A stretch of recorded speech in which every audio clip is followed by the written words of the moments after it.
Today, we are not just going to scratch the surface. We're not just listing a set of diagnostic criteria. We are going on a 15-minute deep dive into the abyss. We will pull back the curtain on the grand performance and expose the raw psychological machinery whirring behind it. We will talk about the brutal truths they hide from the world and even from themselves, the dark secrets that fuel their behavior, and the harsh realities for those caught in their orbit. This is the psychology behind why narcissists act the way they do.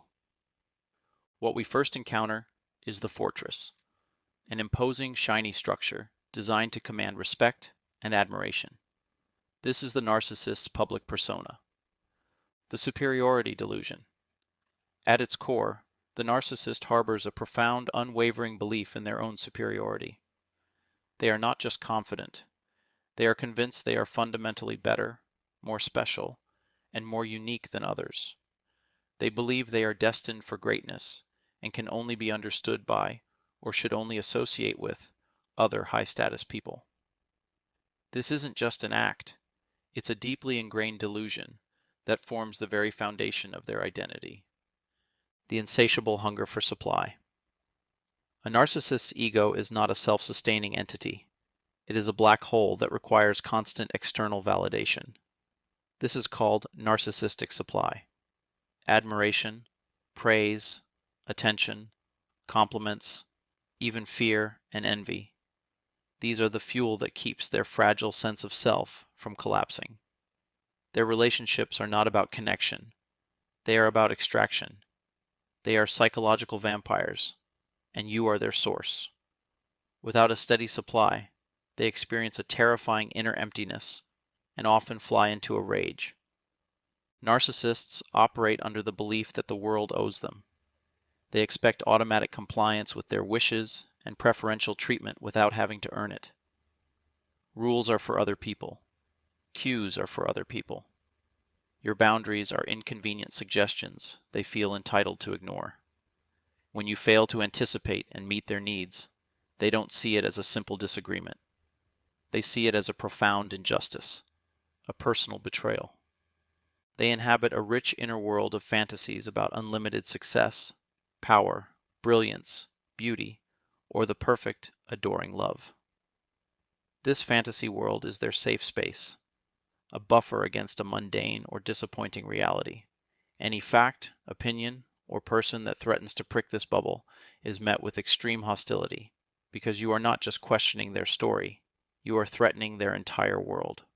The cracks in the fortress, the brutal truths they hide. Now let's take a sledgehammer to that fortress, because behind the grandiosity and the shiny armor lies a wasteland of psychological decay. This is the first brutal truth. The core wound, a cavern of shame and insecurity. This is the narcissist's darkest secret. The entire grandiose personality, the arrogance, the entitlement, the constant self-promotion, is a massive, elaborate defense mechanism. It is a fortress built not of strength, but of terror. Deep down, the narcissist is haunted by an overwhelming sense of worthlessness, shame, and inadequacy. They are terrified of being seen as the flawed, ordinary, or failed person they secretly believe themselves to be. Their entire life is a frantic, desperate performance to outrun this inner demon. Psychologically, a narcissist is an emotional infant trapped in an adult's body. They never developed emotional maturity or regulation. When they don't get what they want, they throw adult-sized temper tantrums. They are incapable of self-soothing or introspection. Their emotional landscape is a chaotic storm of rage, envy, and anxiety, which they are utterly unequipped to handle. They project this chaos onto those closest to them, making you the one who is too sensitive or crazy. The mortal enemy, criticism and reality. For a narcissist, criticism is not feedback, it is a declaration of war. Even the mildest suggestion that they might be wrong or imperfect is experienced as a narcissistic injury, a profound, annihilating attack on their very being.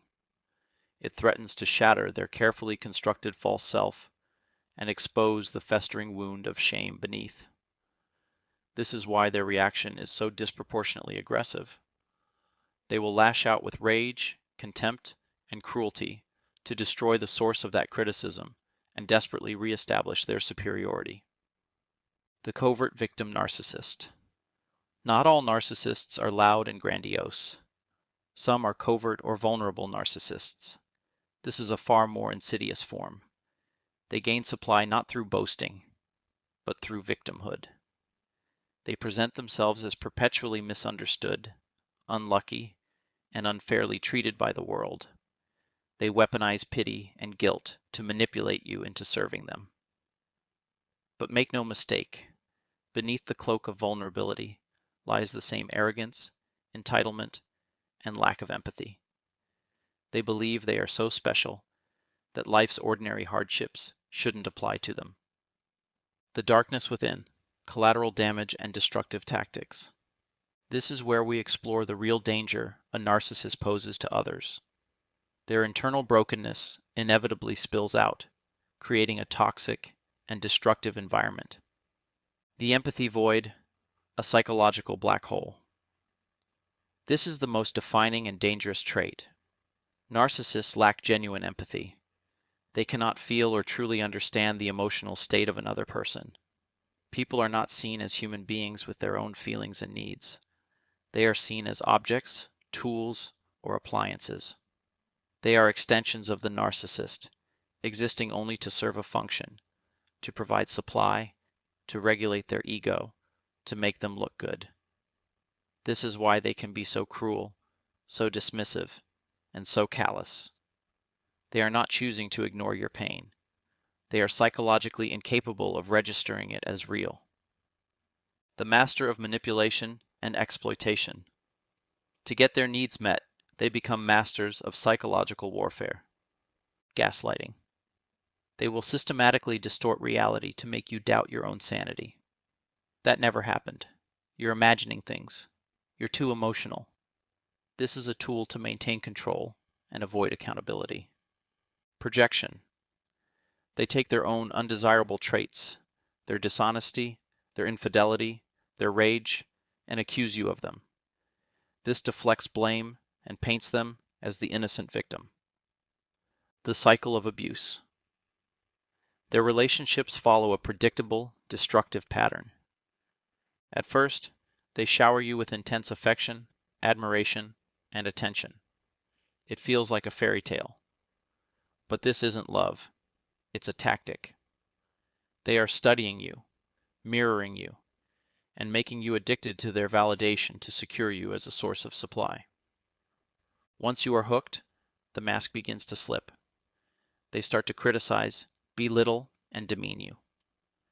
This is done to keep you off balance and reinforce their own sense of superiority.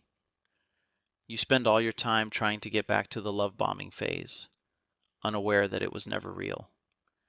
When you are no longer a good source of supply, perhaps because you are emotionally drained or have started to see through their act, they will discard you with shocking coldness and cruelty. They will move on to a new source instantly, leaving you devastated and confused. To them, you were a broken appliance, now to be replaced. The prison of the false self. So why do narcissists act this way? The brutal, unvarnished truth is that they are not acting from a place of strength, but from a place of profound internal brokenness. They are slaves to a false self, a grandiose persona they created in childhood to survive an environment that made them feel worthless or unsafe. They have spent their entire lives defending this fragile construct, and in doing so, have cut themselves off from their true humanity. If you are dealing with a narcissist, it is crucial to internalize the 3 C's. You did not cause it, you cannot control it, and you cannot change it. Understanding their psychology is not about finding excuses for their abusive behavior. It is about arming yourself with the truth. The truth gives you the power not to fix them, but to protect yourself.